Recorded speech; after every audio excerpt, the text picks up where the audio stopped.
लोग तुम्हारी चिता की आखिरी लकड़ी के जलने तक का वेट करेंगे और जब वो आखिरी लकड़ी भी जल करके बुझ जाएगी तब तुम्हारा भाई, बेटा, दोस्त ये सब अनंत समय के लिए तुम्हें शमशान में छोड़कर तुम्हारी अगली यात्रा के लिए अलविदा बोलकर छोड़कर वापस अपने घरों में लौट जाएंगे। कुछ दिन तो तुम उनके बीच जिंदा रहोगे कि अच्छा इंसान था, थोड़े दिन और जी लेता, और फिर समय के भंवर में वो तुम्हें कहीं पीछे छोड़कर आगे निकल पड़ेंगे। वो तुम्हारा वापस आने का वेट नहीं करेंगे क्योंकि उनको पता होगा कि जो एक बार चला गया वो वापस नहीं आता, तो वेट करने से क्या फायदा।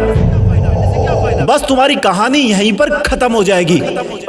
तुम ऊपर से देखकर सोचोगे कि लोग कितने स्वार्थी थे, जब मैं उनके काम आता था तो कितने पास रहते थे। आज मैं जब दुनिया से चला गया हूँ तब भी दुनिया वैसी ही चल रही है। तुम्हें अफसोस होगा कि क्या मैं इन्हीं लोगों के लिए जन्म लेकर पृथ्वी पर गया था। तुम उनसे बहुत सवाल करना चाहोगे लेकिन लाख कोशिशों के बाद भी तुम्हारी आवाज उन तक नहीं पहुंच पाएगी। तुम वापस आकर फिर से दोबारा जिंदगी जीना चाहोगे क्योंकि तुम्हें जिंदगी जीने का मतलब तब समझ में आ चुका होगा। तुम्हें महसूस होगा कि तब तुम अपनी लाइफ में अपने आसपास के माहौल में खुद को कितना भूल गए थे। तुम्हें जवाब मिल चुका होगा कि क्यों तुम अपने सपने पूरे नहीं कर पाए, क्यों तुम अपने सपनों की गाड़ी नहीं खरीद पाए, क्यों तुम अपने सपनों का घर नहीं बना पाए, क्यों तुम अपने बच्चों को अच्छी शिक्षा नहीं दे पाए, क्यों तुम अपना करोड़ों का बिजनेस खड़ा नहीं कर पाए, क्यों तुम्हारे सपने सिर्फ सपने बन के रह गए। तुम्हें सबसे बड़ी सीख ये मिल चुकी होगी कि अगर अगले जन्म में कुछ भी ना कर पाया ना तो कम से कम टाइम वेस्ट नहीं करूंगा। तुम चाहोगे कि काश 2 मिनट, सिर्फ 2 मिनट और मिल जाए तो हिस्ट्री में जाकर अपने बेटे के साथ खेल सकूं, अपनी बेटी की शादी किसी और के साथ करा सकूं, अपनी माँ से अपनी गलतियों की माफी मांग सकूं, अपने पापा के सहारे की लकड़ी की जगह अपने हाथ से सहारा दे सकूं। तब तुम्हें लगेगा कि उस वक्त मेरे पास 24 घंटे थे, 52 हफ्ते थे, कई दशक थे, लेकिन मैंने कितना टाइम वेस्ट किया। माँ जगाते जगाते थक जाती थी लेकिन तुम रात को देर तक पढ़ने के बहाने से सुबह 8 बजे तक सोते रहते थे, जबकि असलियत यह थी कि तुम चैटिंग करते रहते थे, अपनी फोटोज को एडिट करके अपने आप को स्मार्ट दिखाते थे, गंदे वीडियो देखते थे। कितना टाइम वेस्ट करते थे तुम। जब माँ का फोन आता था तो तुम अपने जवानी वाले प्यार के साथ बिजी रहते थे और जब तुम्हारी माँ सो जाती थी तब तुम फॉर्मेलिटी के लिए एक मिस कॉल छोड़ दिया करते थे ताकि तुम सुबह ये दिखावा कर सको कि तुमने इतनी रात को भी कॉल बैक किया। Shame on you idiot. तुम हर काम को, पढ़ाई को कल पे टाल दिया करते थे। जो हाथ तुम्हारे बूढ़े माँ बाप को सहारा देने चाहिए थे वो हाथ हमेशा बिना मतलब ही मोबाइल पर उंगलियां फिराने में बिजी रहता था।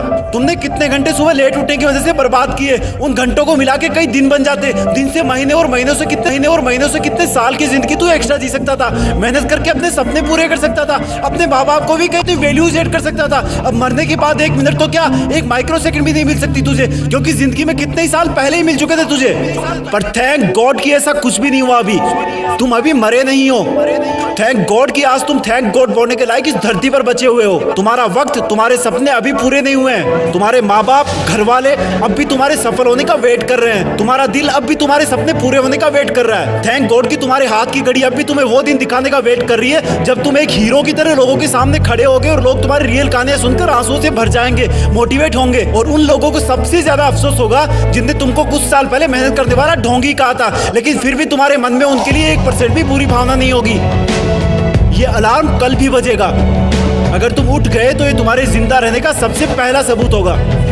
अगर तुम अलार्म बजने से भी पहले उठकर अलार्म को बंद करके अपने काम पर लग गए तो ये तुम्हारे सफल होने का सबसे बड़ा सबूत होगा। और अगर अब भी तुम डेली 12 घंटे सोओगे तो तुम्हारी आधी लाइफ तुम मरे हुए के समान जियोगे, क्योंकि सोता हुआ और मरा हुआ इंसान इस दुनिया में नहीं रहता। तुम्हारा आउटपुट एब्सोल्यूट 0 रहता है। अगर तुम डेली 8 घंटे सोओगे तो तुम्हारी 1/3 लाइफ ऐसे ही खत्म हो जाएगी, और अगर डेली तुम 6 घंटे सोओगे तो तुम्हारी 1/4 लाइफ ऐसे ही गुजर जाएगी। अरे कई महान लोग तो सिर्फ 4 घंटे सोया करते थे। रात को सोकर सुबह उठने का मतलब है कि हमें और मौत में 1 दिन का फासला और कम हो गया है। इससे पहले कि मौत तुम्हारे पास पहुंचे तुम अपनी मंजिल तक पहुंच जाओ। अपनी कहानी लिख दो। जो लाइफ में करना चाहते हो वो कर लो, पर कम से कम सुबह जल्दी उठना सीख लो, क्योंकि तुम ज्यादा जीने के लिए अपनी उम्र नहीं घटा सकते। सिर्फ और सिर्फ बची हुई जिंदगी में टाइम मैनेज करके अपना टाइम बढ़ा सकते हो। तुम्हें करना होगा, तुम कर सकते हो। You can do it, you can manage your time. तुम्हें बाद में पछताने से पहले अभी अपने टाइम को सही ढंग से यूज